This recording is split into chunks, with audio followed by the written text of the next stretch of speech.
ทุกคนเนาะมื้อนี้เราสิมากินข้าวแลงเนาะตำมักหุ่งแกงหน่อไม้บ้านเราเนาะ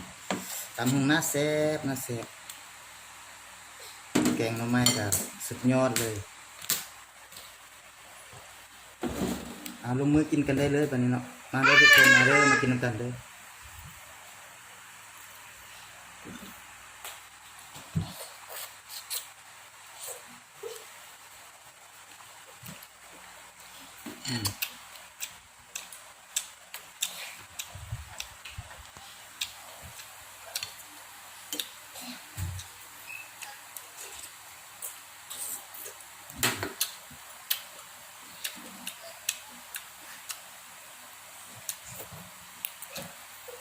หนูข้าวก็กินข้าวหนูข้าวไปเลย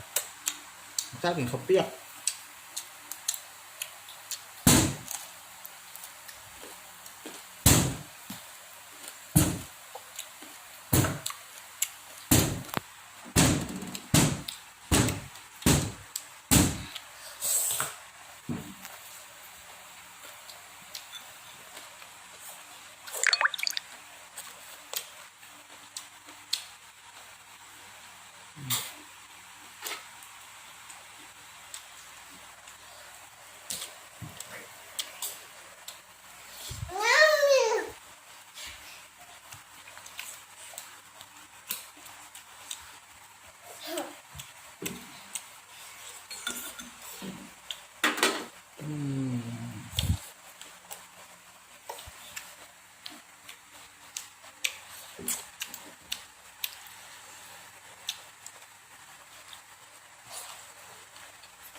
แซ่บ